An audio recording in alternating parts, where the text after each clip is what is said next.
Hello, Artful Kids. This is your teacher, Mrs. James Sharp. I just want to show you four kind of watercolor techniques. Now I'm going to get this out of the way. I was just doing another demonstration earlier. So these are my new watercolor palettes that I just bought this year.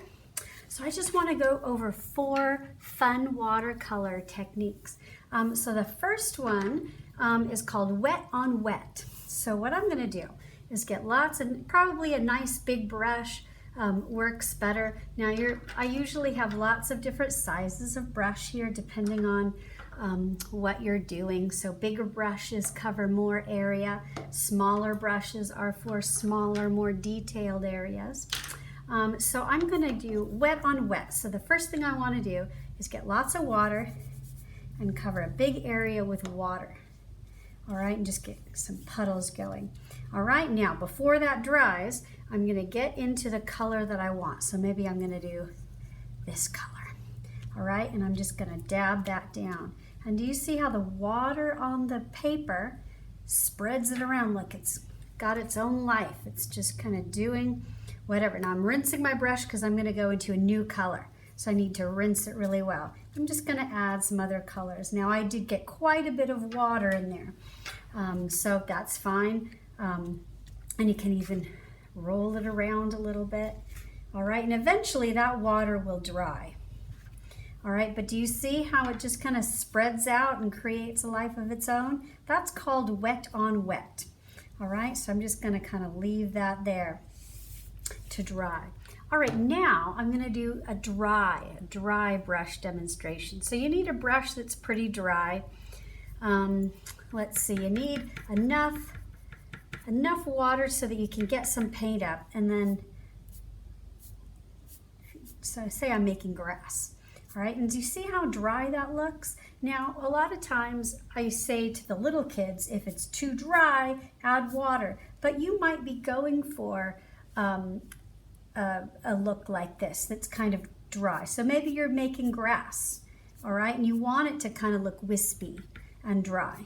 So there we go. So that's called dry on dry. You've got a dry paper and a fairly dry brush, just enough to get paint on your brush.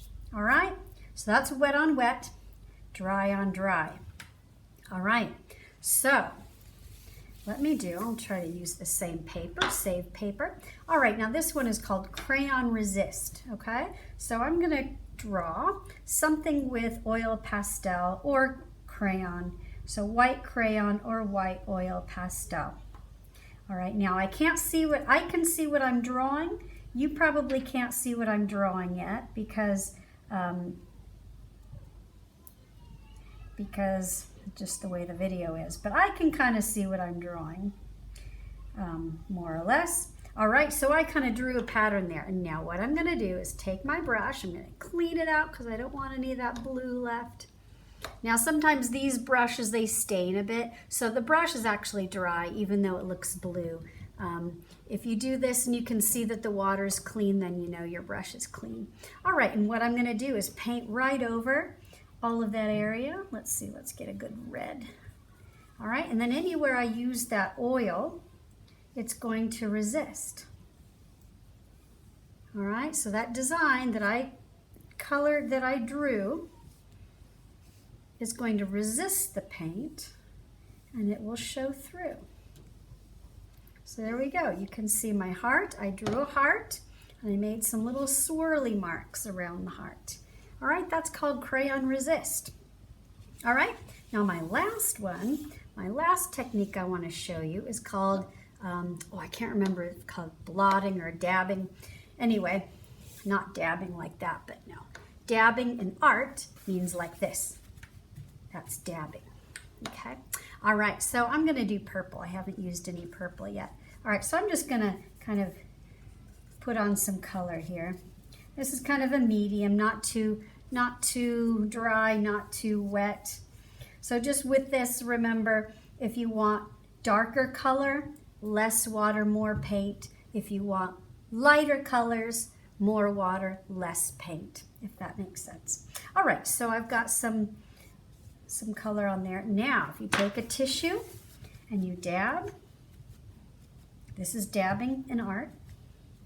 All right, then you kind of come up with an interesting design here. So you've got color, but then you're taking color back away to reveal the white again underneath. So that just kind of gives it an interesting kind of little texture. So some people, when we're experimenting with watercolors and we're just doing some fun things, then dabbing gives it an interesting little texture.